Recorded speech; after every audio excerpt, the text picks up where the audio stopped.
नमस्ते दोस्तों। क्या आपने कभी सोचा है कि कुछ लोग बड़े से बड़ा रिस्क क्यों ले लेते हैं, जबकि कुछ लोग छोटी-छोटी चीज़ों से भी डर जाते हैं? आखिर ऐसा क्यों होता है कि कुछ लोग अपनी ज़िंदगी में बड़े डिसीजंस बिना किसी हेजिटेशन के ले लेते हैं, जबकि कुछ हर कदम उठाने से पहले हज़ार बार सोचते हैं? क्या रिस्क टेकिंग कोई इनबिल्ट टैलेंट है, जो सिर्फ कुछ खास लोगों को मिलता है या फिर इसे सीखा जा सकता है? रिस्क यानी जोखिम हमारी जिंदगी का एक ऐसा हिस्सा है जिसे हम चाहें या ना चाहें हमें फेस करना ही पड़ता है। लेकिन सवाल यह है कि रिस्क टेकिंग का सही तरीका क्या है? क्या यह सिर्फ लक पर डिपेंड करता है या इसके पीछे कोई साइंटिफिक लॉजिक है? अगर हम इस आर्ट को सीख लें तो क्या हम भी अपनी जिंदगी के सबसे बड़े डिसीजंस बिना डर के ले सकते हैं? आज हम बात करने वाले हैं एक ऐसी किताब की जो रिस्क टेकिंग के पीछे की साइंस को रिवील करती है। The art of risk. ये सिर्फ एक बुक नहीं, बल्कि एक माइंडसेट है जो हमें सिखाती है कि कैसे हम फियर को कंट्रोल करके कैलकुलेटेड रिस्क्स ले सकते हैं और अपनी लाइफ में एक्स्ट्रॉर्डिनरी सक्सेस हासिल कर सकते हैं। रिस्क टेकिंग सिर्फ डेयर डेविल्स या एडवेंचर सीकर्स के लिए नहीं है। ये एक ऐसी स्किल है जिसे हर कोई डेवलप कर सकता है, चाहे आप बिजनेस में हो, करियर ग्रोथ चाहते हो या पर्सनल लाइफ में बोल्ड डिसीजंस लेना चाहते हो। रिस्क लेना जरूरी है, लेकिन सही रिस्क लेना और बेवजह का रिस्क लेने में बहुत बड़ा फर्क होता है। इस किताब में बताया गया है कि हमारे दिमाग में ऐसा कौन सा सिस्टम होता है जो ये डिसाइड करता है कि हम किसी रिस्क को एक्सेप्ट करेंगे या उससे डरकर पीछे हट जाएंगे। क्या कोई ऐसा तरीका है जिससे हम अपने माइंड को ट्रेन कर सकते हैं ताकि हम सही समय पर सही रिस्क लें? क्या हमारे पास्ट एक्सपीरियंसेस, हमारी थिंकिंग पैटर्न और हमारी पर्सनालिटी इस पर असर डालती है कि हम रिस्क टेकिंग इंसान बनेंगे या नहीं?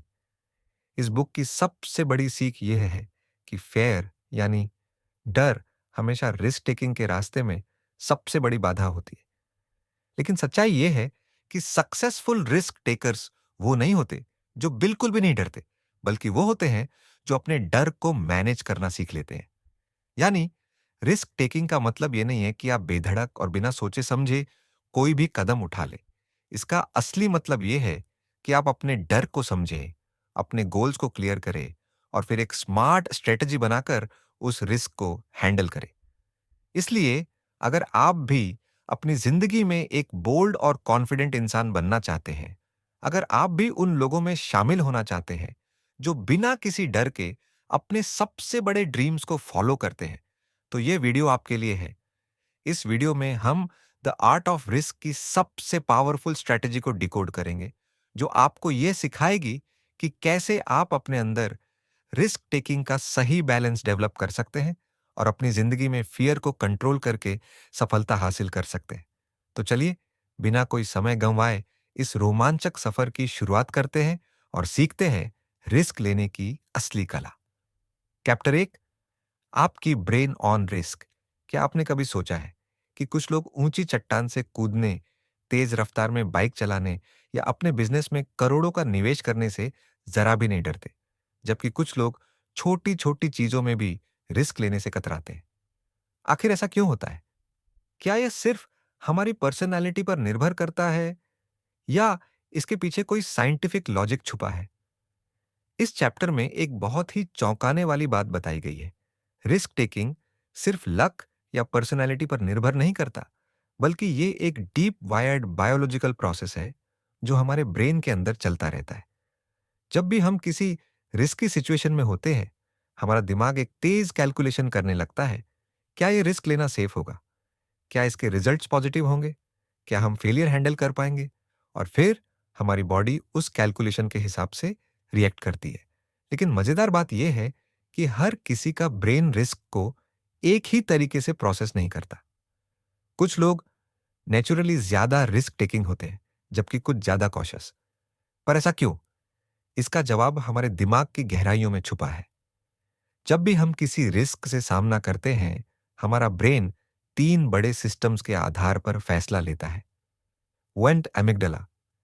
जब भी हमें कोई बड़ा रिस्क दिखता है, यह हमारे अंदर अलर्ट सिग्नल्स भेजता है। रुक जाओ, ये खतरनाक हो सकता है। तो प्री फ्रंटल कॉर्टेक्स, ये लॉजिक और रीजनिंग का काम करता है। ये सोचता है कि रिस्क लेना सही होगा या नहीं। बेहतरीन डोपामिन सिस्टम ये हमें एक्साइटमेंट और रिवॉर्ड की फीलिंग देता है, जिससे हम रिस्क लेने के लिए मोटिवेट होते हैं। इसलिए जब कोई ऊंचाई पर खड़ा होता है और नीचे देखता है, या कोई नया बिजनेस शुरू करने से पहले फेलियर का डर महसूस करता है, तो इसके पीछे अमिगडाला ही काम कर रहा होता है। लेकिन कहानी यहीं खत्म नहीं होती। हमारा दिमाग सिर्फ डर को फील नहीं करता, बल्कि उसे एनालाइज भी करता है। हमारा प्रीफ्रंटल कॉर्टेक्स उस रिस्क को लॉजिकली एवेल्युएट करता है। ये हमारे पास्ट एक्सपीरियंसेस, गोल्स और उस रिस्क से मिलने वाले पॉसिबल रिवॉर्ड्स को कंपेयर करता है। अगर प्रीफ्रंटल कॉर्टेक्स को लगता है कि रिस्क लेना सही रहेगा, तो ये हमारे डोपामिन सिस्टम को एक्टिवेट करता है। डोपामिन सिस्टम, जिसे हम फील गुड केमिकल भी कहते हैं, हमारे दिमाग का वो हिस्सा है जो थ्रिल और एक्साइटमेंट का एहसास कराता है। जब हम कोई रिस्क लेते हैं और उसमें सक्सेसफुल होते हैं, तो हमारा डोपामिन सिस्टम हमें एक स्ट्रांग रिवॉर्ड सिग्नल भेजता है। यस, ये मजेदार था, दोबारा ट्राई करो। यही रीजन है कि कुछ लोग रिस्क लेने से घबराते नहीं, बल्कि बार बार उसका थ्रिल महसूस करना चाहते हैं। लेकिन यही डोपामिन सिस्टम कभी कभी हमें गलत डिसीजंस लेने पर भी मजबूर कर सकता है। जब कोई person extreme risk taking behaviours दिखाता है, जैसे गैम्बलिंग, हाई स्पीड रेसिंग या अननेसेसरी डेंजरस डिसीजंस लेना, तो इसका कारण डोपामिन की ओवर एक्टिविटी हो सकती है। कुछ लोग नेचुरली ज्यादा डोपामाइन सेंसिटिव होते हैं, और यही कारण है कि वे बार बार हाई रिस्क डिसीजन लेते हैं, भले ही उनमें फेलियर का खतरा हो। अब सवाल ये उठता है, क्या रिस्क टेकिंग को कंट्रोल किया जा सकता है? क्या हम अपने दिमाग को इस तरह ट्रेन कर सकते हैं कि हम सही समय पर सही रिस्क लें और अननेसेसरी रिस्क से बचें? हाँ, ये संभव है। अगर हम अपने दिमाग के इन 3 सिस्टम्स को अच्छी तरह समझ लें, अमिगडाला, प्रीफ्रंटल कॉर्टेक्स और डोपामिन सिस्टम, तो हम अपने फियर को मैनेज कर सकते हैं, अपनी लॉजिकल थिंकिंग को इम्प्रूव कर सकते हैं और अपने डोपामाइन सिस्टम को सही तरीके से कंट्रोल कर सकते हैं। इस चैप्टर में एक बहुत ही पावरफुल मैसेज है। रिस्क टेकिंग कोई रैंडम टैलेंट नहीं है, बल्कि ये एक बायोलॉजिकल और साइकोलॉजिकल प्रोसेस है, जिसे हम समझकर मास्टर कर सकते हैं। जो लोग स्मार्ट रिस्क्स लेते हैं, वे अपनी इंस्टिंक्ट्स, एक्सपीरियंस और लॉजिकल थिंकिंग के बीच एक परफेक्ट बैलेंस बनाते हैं। वे ना तो बिना सोचे समझे रिस्क लेते हैं, और ना ही किसी डर के कारण अपॉर्चुनिटी मिस करते हैं। तो अगली बार जब आप किसी बड़े डिसीजन के सामने खड़े होंगे, तो खुद से एक सवाल पूछिए, क्या यह मेरा अमिगडाला है? जो चीज मुझे रोक रही है, क्या वह सच में कोई बड़ा रिस्क है? क्या मेरा प्री फ्रंटल कॉर्टेक्स इस रिस्क को सही से एनालाइज कर रहा है? क्या मेरा डोपामाइन सिस्टम मुझे सही रिवॉर्ड की ओर खींच रहा है? अगर आप इस फॉर्मूला को समझ लेते हैं, तो आप किसी भी रिस्क को समझदारी से हैंडल कर सकते हैं और अपनी जिंदगी में बड़े बड़े गोल्स अचीव कर सकते हैं। रिस्क एक आर्ट है, और इसे मास्टर करना पूरी तरह पॉसिबल है। बस आपको अपने दिमाग को सही तरीके से समझना होगा। Chapter 2, the myth of fearlessness. क्या आपने कभी ऐसे लोगों को देखा है जो ऊंचाई से छलांग लगाने में हिचकिचाते नहीं, जो तेज रफ्तार में बाइक दौड़ाते हैं, जो बिना किसी डर के नए बिजनेस आइडियाज पर करोड़ों रुपए लगा देते हैं? हमें लगता है कि ये लोग फियरलेस हैं, यानी इन्हें डर महसूस ही नहीं होता। लेकिन क्या सच में ऐसा होता है? क्या कुछ लोग जन्म से ही डर से मुक्त होते हैं, या फिर यह सिर्फ एक मिथ है? इस चैप्टर में हम इस बड़े भ्रम को तोड़ेंगे। फियरलेसनेस नाम की कोई चीज होती ही नहीं। सच्चाई यह है कि हर इंसान डरता है, चाहे वो कितना भी बहादुर क्यों ना दिखे। फर्क बस इतना है कि कुछ लोग अपने डर को सही तरीके से मैनेज करना सीख जाते हैं, और कुछ लोग डर के आगे घुटने टेक देते हैं। जब भी हम किसी रिस्की स्थिति में होते हैं, हमारा दिमाग तुरंत अलर्ट मोड में चला जाता है। हमारे अंदर एक अनदेखी घबराहट पैदा होती है, हृदय गति तेज हो जाती है, हथेलियां पसीने से भीगने लगती हैं, और दिमाग कहता है, रुक जाओ, ये खतरनाक हो सकता है। यह हमारा एवोल्यूशनरी सर्वाइवल मैकेनिज्म है, जो हमें लाखों सालों से खतरों से बचाता आ रहा है। पहले यह हमें जंगली जानवरों और प्राकृतिक खतरों से बचाता था, लेकिन आज के दौर में खतरों की परिभाषा बदल चुकी है। अब career decisions, public speaking, investments, relationships भी ऐसे ही खतरों की तरह महसूस होते हैं। लेकिन जब हम इन नए रिस्क को फेस करते हैं, तब भी हमारा दिमाग उसी प्रिमिटिव रिस्पॉन्स को एक्टिवेट कर देता है जो कभी शेर के सामने आने पर होता था। अब सवाल यह है, अगर डर नेचुरल है, तो दुनिया के सबसे बड़े रिस्क टेकर्स इतने बड़े फैसले कैसे ले लेते? क्या उनके अंदर डर नहीं होता? असल में रियल रिस्क टेकर्स वे लोग होते हैं जो डर को महसूस करने के बावजूद भी आगे बढ़ते हैं। वे अपने डर को अनदेखा नहीं करते, बल्कि उसे अंडरस्टैंड करते हैं, उसे एक्सेप्ट करते हैं और फिर उसी डर को अपनी ताकत बना लेते हैं। यही है सफलता का असली राज, असली माइंडसेट शिफ्ट, जो एक आम इंसान और एक एक्स्ट्रॉर्डिनरी इंसान के बीच का सबसे बड़ा फर्क पैदा करता है। एक प्रोफेशनल स्काई डाइवर जब हजारों फीट ऊंचाई से कूदता है, तो उसे भी डर लगता है। एक एंटरप्रेन्योर जब अपना पहला स्टार्टअप शुरू करता है, तो उसे भी फेलियर का डर होता है। लेकिन फर्क यह है कि वे इस डर को अपने ऊपर हावी नहीं होने देते। वे जानते हैं कि फियर सिर्फ एक सिग्नल है जो हमें बताता है कि हम अपने कंफर्ट जोन से बाहर आ रहे हैं, और इसी कंफर्ट जोन से बाहर निकलकर ही कोई इंसान ग्रोथ कर सकता है। जब हम फियर को पूरी तरह से समझ लेते हैं, तो हम उसे अपने फायदे के लिए इस्तेमाल कर सकते हैं। डर हमें अलर्ट बनाता है, सोचने पर मजबूर करता है और ज्यादा प्रिपेयर्ड करता है। एक सही मात्रा में डर हमें बेहतर परफॉर्मेंस देने में मदद करता है, लेकिन अगर ये फियर हद से ज्यादा बढ़ जाए, तो यह हमें पैरालाइज कर देता है, हमें डिसीजंस लेने से रोकता है और हमारी लाइफ को एक लिमिटिंग बॉक्स में बंद कर देता है। इसीलिए सबसे जरूरी चीज ये है कि हम अपने डर को दबाने की कोशिश ना करें, बल्कि उसे मैनेज करना सीखें। ये सोचने के बजाय कि मैं डर को खत्म कैसे करूं, हमें ये सोचना चाहिए कि मैं इस फियर के साथ कैसे आगे बढ़ सकता हूं। दुनिया के सबसे बड़े लीडर्स, एथलीट्स और आर्टिस्ट्स डर को अवॉइड नहीं करते, बल्कि उसे अपना दोस्त बना लेते हैं। तो अगली बार जब आपको किसी रिस्की डिसीजन के सामने घबराहट महसूस हो, तो इसे वीकनेस मत समझिए। ये एक सिग्नल है कि आप अपनी लिमिट्स को पुश कर रहे हैं। फियर महसूस होना कोई गलत बात नहीं, लेकिन फियर के कारण अपॉर्चुनिटी को खो देना सबसे बड़ी गलती हो सकती है। फियरलेसनेस एक मिथ है, लेकिन फियर मैनेजमेंट एक आर्ट है। यही इस चैप्टर की सबसे बड़ी सीख है। अगर आप इस आर्ट को सीख जाते हैं, तो कोई भी डर आपको आपकी ड्रीम लाइफ तक पहुंचने से रोक नहीं सकता। Chapter 3, the risk ladder. क्या आपने कभी सोचा है कि एक ही जैसी सिचुएशन में कुछ लोग बिना किसी डर के आगे बढ़ जाते हैं, जबकि कुछ लोग घबराकर पीछे हट जाते हैं? मान लीजिए कि दो दोस्त एक साथ एक ऊंची चट्टान पर खड़े हैं। उनमें से एक तुरंत नीचे जंप करने के लिए तैयार हो जाता है, जबकि दूसरा अनकंफर्टेबल महसूस करता है और पीछे हट जाता है। या फिर दो एंटरप्रेन्योर्स किसी बड़ी चैलेंज का सामना कर रहे हैं, एक स्ट्रैटेजी बनाकर आगे बढ़ जाता है, जबकि दूसरा कंफ्यूजन और फियर की वजह से परेशान हो जाता है। आखिर ऐसा क्यों होता है कि हर इंसान का रिस्क टेकिंग लेवल अलग अलग होता है? ये कोई फिक्स्ड चीज नहीं है, बल्कि ये एक लैडर की तरह काम करता है।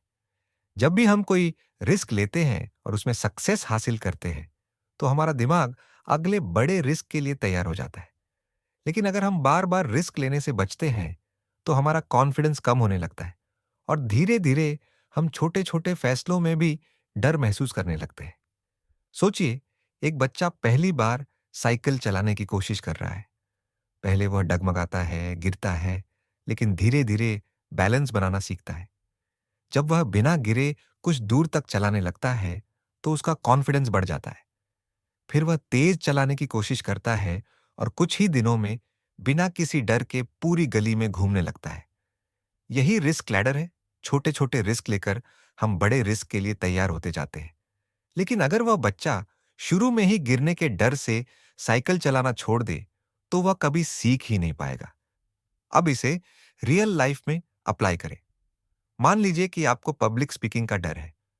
अगर आप सोचते हैं कि एक दिन सीधे हजारों लोगों के सामने बिना घबराए बोल पाएंगे, तो ये इम्पॉसिबल लगेगा। लेकिन अगर आप छोटे स्टेप्स लें, पहले दोस्तों के सामने बोलें, फिर छोटे ग्रुप में, फिर किसी मीटिंग में, तो धीरे धीरे आपका कॉन्फिडेंस बढ़ेगा और आप अपने फियर को ओवरकम कर लेंगे। दुनिया के सबसे बड़े रिस्क टेकर्स ने भी इसी लैडर को चढ़कर ऊंचाई हासिल की है। कोई भी इंसान एक ही दिन में एक्सट्रीम रिस्क टेकर नहीं बनता। हर बड़ा डिसीजन, हर बड़ा एडवेंचर, हर बड़ी सक्सेस छोटे-छोटे रिस्क से शुरू होती है। यही कारण है कि कुछ लोग हाई रिस्क सिचुएशंस को भी बड़ी आसानी से हैंडल कर लेते हैं, क्योंकि उन्होंने अपनी रिस्क टेकिंग कैपेसिटी को धीरे-धीरे डेवलप किया है। इस चैप्टर की सबसे बड़ी सीख यह है कि अगर आप रिस्क लेने से डरते हैं, तो आपको एकदम से कोई बड़ा रिस्क लेने की जरूरत नहीं है। बस अपनी रिस्क लैडर पर एक स्टेप अप करने की जरूरत है। छोटे-छोटे चैलेंजेस को एक्सेप्ट कीजिए, अपनी कंफर्ट जोन से बाहर आइए और धीरे-धीरे अपने फियर को पीछे छोड़ दीजिए। क्योंकि अगर आप हमेशा सेफ जोन में रहेंगे, तो आपकी जिंदगी कभी नहीं बदलेगी। लेकिन अगर आप अपनी रिस्क टेकिंग एबिलिटी को धीरे-धीरे बिल्ड करेंगे, तो आप वो हासिल कर सकते हैं जो आपने कभी सोचा भी नहीं था। जो आज तुम्हें इम्पॉसिबल लगता है, वो रिस्क एक सीढ़ी की तरह है। छोटे-छोटे कदम तुम्हें ऊंचाइयों तक ले जा सकते हैं। सवाल यह है कि क्या तुम इस सीढ़ी पर पहला कदम रखने के लिए रेडी हो? चौथा अध्याय, ट्रेनिंग फॉर रिस्क। क्या रिस्क लेना एक टैलेंट है जो कुछ लोगों को जन्म से मिलता है, या फिर ये एक स्किल है जिसे सीखा और डेवलप किया जा सकता है? ये सवाल बहुत इंपॉर्टेंट है, क्योंकि जब भी हम किसी रिस्क टेकर को देखते हैं, चाहे वो कोई हाई स्टेक्स एंटरप्रेन्योर हो, हमें लगता है कि उनके अंदर कोई सुपर पावर है जो उन्हें बिना डर के बड़े डिसीजंस लेने की ताकत देती है। लेकिन सच कुछ और ही है। रिस्क टेकिंग कोई मैजिक नहीं है, बल्कि यह एक स्किल है जिसे सही ट्रेनिंग से सीखा जा सकता है। जब हम रिस्क लेने की बात करते हैं, तो यह सिर्फ लक या नेचुरल बोल्डनेस पर डिपेंड नहीं करता, बल्कि यह इस पर निर्भर करता है कि हमने खुद को उस सिचुएशन के लिए कितना तैयार किया है। यानी रिस्क लेना कोई कॉइन टॉस नहीं है, ये एक कैलकुलेटेड प्रोसेस है जिसे तुम अपने माइंड और बॉडी को ट्रेन करके इंप्रूव कर सकते हो। अब सोचो, जब कोई फायर फाइटर जलते हुए घर में जाता है, तो क्या वह बिना सोचे समझे अंदर जंप कर देता है? बिल्कुल नहीं। उसे पता होता है कि आग कैसे फैलती है, कहाँ जाना सेफ रहेगा और खतरे को कैसे मिनिमाइज करना है। उसने ट्रेनिंग ली होती है, बार बार ड्रिल्स की होती है, जिससे उसका दिमाग सही समय पर सही डिसीजन लेने के लिए तैयार हो जाता है। यही ट्रेनिंग फॉर रिस्क है, अपने माइंड और बॉडी को इस तरह प्रेपर करना कि जब कोई हाई स्टेक्स सिचुएशन आए, तो तुम बिना घबराए सही डिसीजन ले सको। अगर तुम किसी नए बिजनेस में इन्वेस्ट करना चाहते हो, तो क्या बिना रिसर्च किए करोड़ों रुपए लगा दोगे? Obviously not. पहले तुम मार्केट को स्टडी करोगे, डेटा एनालाइज करोगे, एक्सपर्ट से बात करोगे और फिर एक कैलकुलेटेड रिस्क लोगे। यही रिस्क टेकिंग का असली फॉर्मूला है। सही तैयारी प्लस सही नॉलेज प्लस सही एग्जीक्यूशन। रिस्क टेकिंग को इंप्रूव करने के लिए सबसे इंपॉर्टेंट चीज है एक्सपोजर।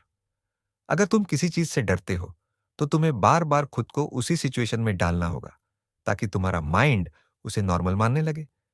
जब कोई नेवी सील पहली बार पानी के अंदर सांस रोकने की ट्रेनिंग करता है, तो वह घबरा जाता है।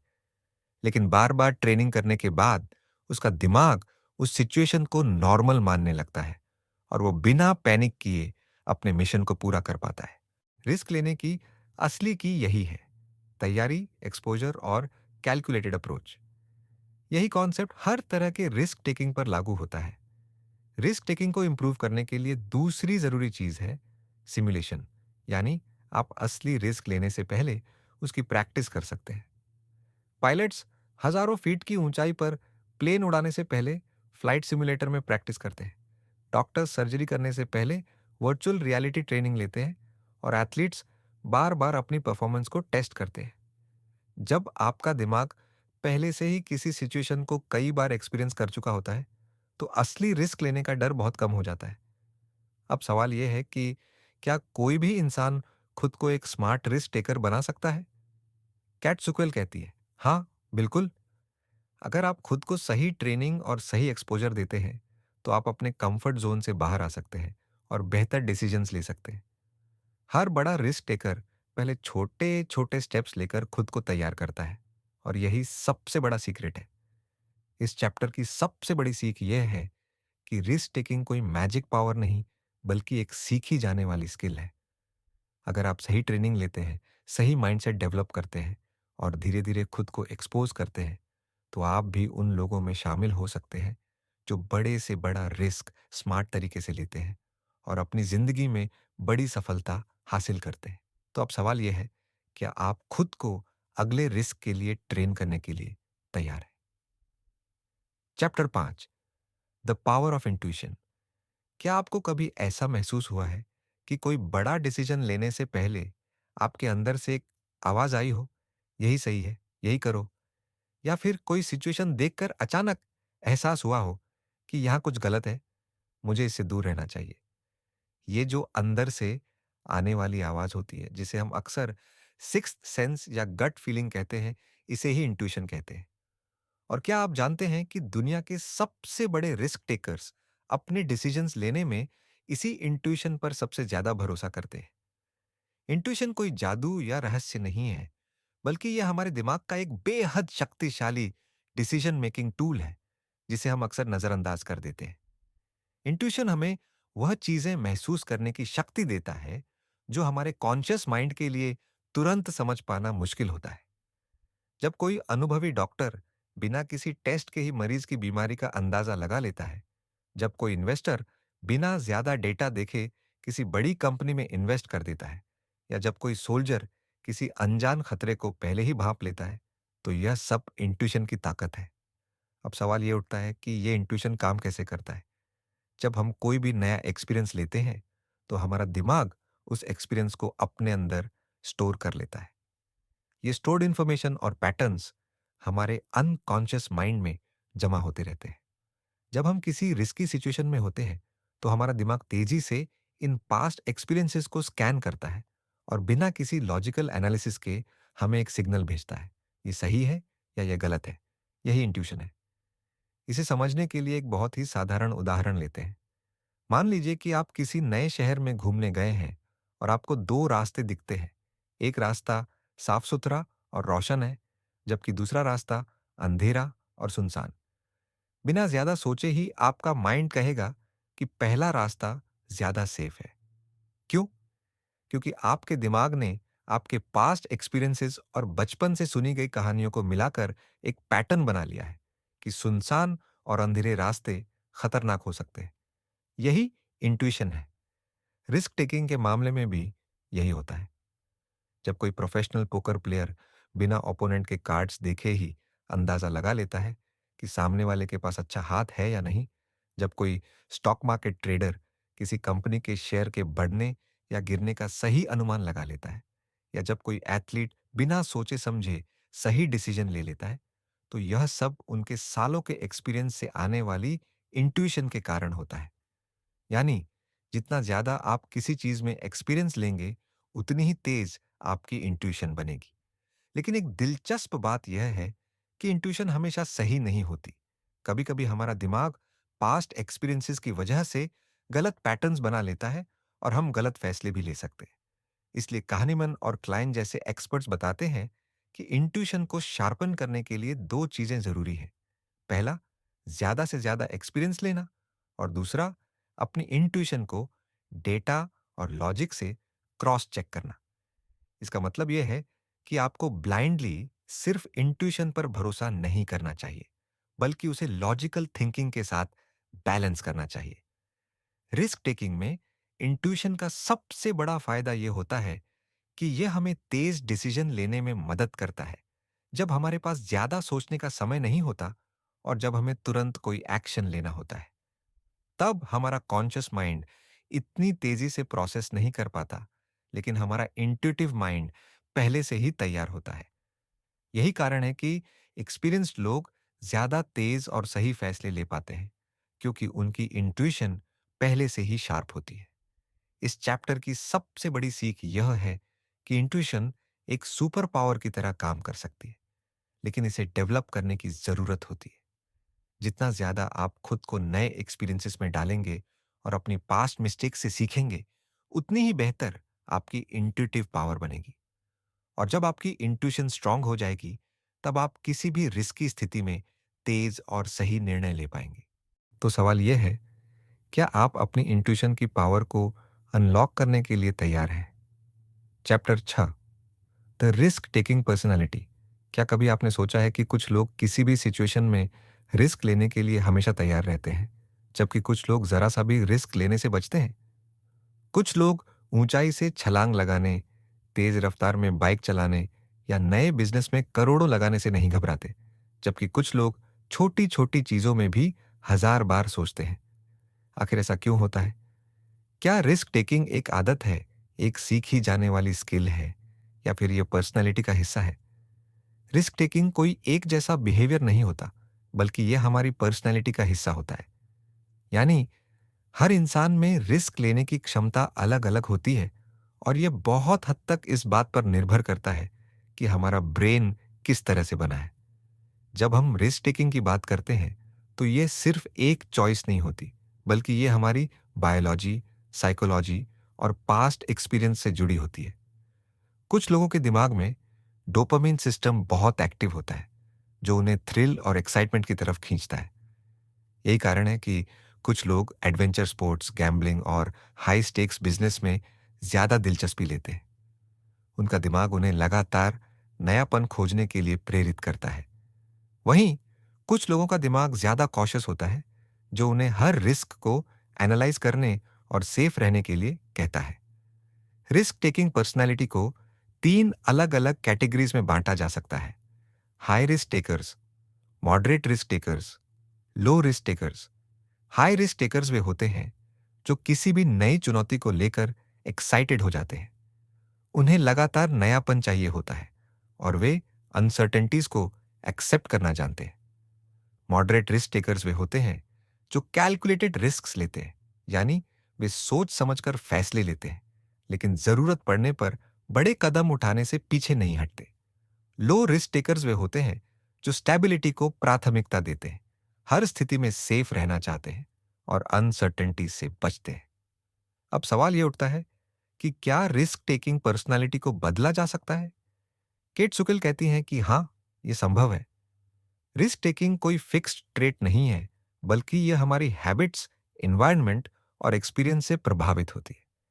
अगर कोई लो रिस्क टेकर है, तो वह धीरे धीरे अपनी रिस्क टेकिंग क्षमता को बढ़ा सकता है। जब हम खुद को छोटी छोटी रिस्की सिचुएशंस में डालते हैं और उन्हें सफलतापूर्वक हैंडल करते हैं, तो हमारा ब्रेन रिस्क टेकिंग को नॉर्मल मानने लगता है। इसी तरह हाई रिस्क टेकर्स को यह सीखने की जरूरत होती है कि वे कब और कितना रिस्क लें, ताकि वे अननेसेसरी लॉस से बच सके। रिस्क टेकिंग पर्सनैलिटी को समझने का सबसे बड़ा फायदा यह है कि आप अपनी स्ट्रेंग्थ्स और वीकनेसेस को पहचान सकते हैं। अगर आप नेचुरली रिस्क अवर्स हैं, तो आप अपनी कंफर्ट जोन से बाहर निकलकर खुद को चैलेंजेस में डाल सकते हैं। और अगर आप बहुत ज्यादा रिस्क टेकिंग हैं, तो आप खुद को कंट्रोल करके ज्यादा कैलकुलेटेड और थॉटफुल डिसीजंस ले सकते हैं।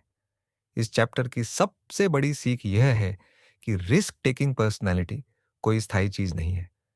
अगर आप चाहें, तो आप अपने माइंडसेट को बदल सकते हैं, अपने कंफर्ट जोन को एक्सपैंड कर सकते हैं और अपने डिसीजंस को बैलेंस कर सकते हैं। असली सक्सेस उन्हीं लोगों को मिलती है जो अपने नेचर को समझकर खुद को इम्प्रूव करने की कोशिश करते हैं। तो सवाल यह है, क्या आप अपनी रिस्क टेकिंग क्षमता को समझने और बेहतर बनाने के लिए तैयार हैं? कंक्लूजन: रिस्क एक ऐसा शब्द जो कुछ लोगों के लिए एक्साइटमेंट लाता है और कुछ के लिए फियर। लेकिन रिस्क टेकिंग कोई रैंडम एक्ट नहीं, बल्कि एक सीखी जाने वाली स्किल है। यह हमारे ब्रेन वायरिंग, एक्सपीरियंसेस और पर्सनालिटी से जुड़ा हुआ है। इस बुक में हमने जाना कि कैसे हमारा ब्रेन रिस्क को प्रोसेस करता है, कैसे फियर को मैनेज किया जा सकता है, और कैसे छोटी छोटी कैलकुलेटेड रिस्क हमें बड़ी सक्सेस तक ले जा सकती है। द आर्ट ऑफ रिस्क हमें यह सिखाती है कि कोई भी इंसान एक स्मार्ट रिस्क टेकर बन सकता है, अगर वह सही माइंडसेट और सही ट्रेनिंग अपनाए। दुनिया के सबसे बड़े एंटरप्रेन्योर ने अपनी रिस्क टेकिंग स्किल्स को कैसे डेवलप किया? उन्होंने अपने कंफर्ट जोन से बाहर निकलकर बड़े डिसीजन लिए, न सिर्फ अपने डर पर काबू पाया, बल्कि रिस्क को एक अपॉर्चुनिटी की तरह देखा। इस किताब की सबसे बड़ी सीख यही है कि रिस्क टेकिंग कोई कॉइन टॉस नहीं है, ये एक आर्ट है। जितना ज्यादा आप इसे समझेंगे और प्रैक्टिस करेंगे, उतना ही ज्यादा आप अपनी जिंदगी में बोल्ड और मीनिंगफुल डिसीजन ले पाएंगे। चाहे आप करियर में आगे बढ़ना चाहते हो, कोई नया बिजनेस शुरू करना चाहते हो, या फिर अपनी जिंदगी के किसी भी क्षेत्र में बड़ा कदम उठाना चाहते हो, रिस्क से भागने के बजाय उसे समझना और अपनाना ज़रूरी है। अगर आपको यह किताब पसंद आई और इससे कुछ नया सीखने को मिला, तो इसे अपनी ज़िंदगी में अप्लाई करने की कोशिश ज़रूर करें। रिस्क टेकिंग ही वह ब्रिज है जो आपको एक ऑर्डिनरी लाइफ से एक्स्ट्रा ऑर्डिनरी सक्सेस तक ले जाता है। तो अगली बार जब आपके सामने कोई बड़ा डिसीजन आए, तो खुद से पूछें, क्या यह रिस्क लेने लायक है? अगर हाँ, तो मैं इसे स्मार्ट तरीके से कैसे ले सकता हूं? अगर आपको यह वीडियो पसंद आया हो, तो इसे लाइक और शेयर करना ना भूलें। नीसू बुक एक्सप्लोरेशन को सब्सक्राइब करें और बेल आइकन दबाएं, ताकि आपको इसी तरह की और भी पावरफुल बुक समरीज मिलती रहे। आप हमें कमेंट्स में बताएं कि ये किताब आपको कैसी लगी और अगली कौन सी बुक की समरी आप देखना चाहते हैं। मिलते हैं अगली वीडियो में एक नई किताब, एक नई सीख और एक नए माइंडसेट के साथ। Keep learning, keep growing.